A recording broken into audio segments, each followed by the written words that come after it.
ماہ ذی الحج کا اسم اعظم اور صدقہ۔ ماہ ذی الحج حرمت والے مہینوں میں سے دوسرا مہینہ ہے، اور یہ بہت ہی بابرکت اور رحمت والا مہینہ ہے۔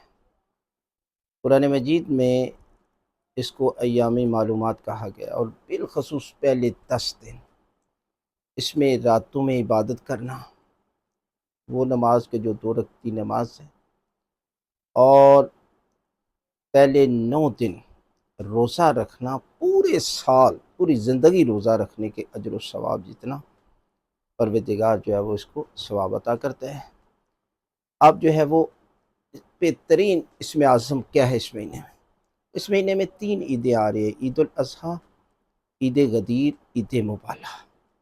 10 کو عید الاضحیٰ ہے، قربانی ہے، اور 18 ذی الحج کو عید غدیر ہے، حضرت علی بن ابی طالب علیہ السلام کی ولایت کا اعلان ہوا مقام غدیر خم کے مقام پر، اور 24 ذی الحج کو عید مبالہ ہے، 5 دن پاک کی فتح کا اعلان ہوا۔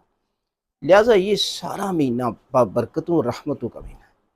لہٰذا اس مہینے میں کثرت کے ساتھ ذکر خدا اور بالخصوص درود پاک کی تلاوت کرنا، یہ وہ اسم اعظم ہے کہ اگر آپ ایک مرتبہ اس درود پاک کی تلاوت کرتے ہیں تو قبرستان میں جتنے مردے ہیں ان کے ایصال ثواب کے لیے پڑھتے ہیں تو پروردگار ان کے گناہ معاف کر دیتا ہے۔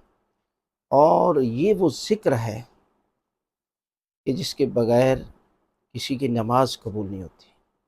یہ وہ ذکر ہے کہ جس کے پڑھنے پر فرشتے ثواب نہیں لکھ سکتے۔ لہٰذا آپ اس کا ذکر کریں اور صدقہ دیں حسب توفیق، اور بہترین موقع ہے آپ کے لیے کہ ہم اجتماعی قربانی کر رہے ہیں، اور قربانی کا اجر و ثواب اس قدر ہے کہ قرض لے کر بھی قربانی کرنی چاہیے۔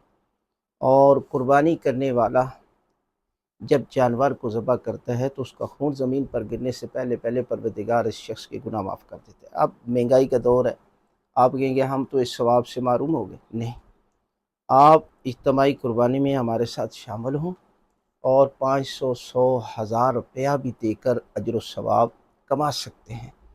اس لیے کہ کچھ ضروری نہیں ہے کہ 7 ہی افراد جو ہے وہ قربانی میں شامل ہو سکتے ہیں، 700، 7000 بھی شامل ہو سکتے ہیں۔ لہٰذا آپ جو ہے وہ حصہ ڈال کر یقیناً پروردگار آپ کو بھی اجر و ثواب سے نوازے گا۔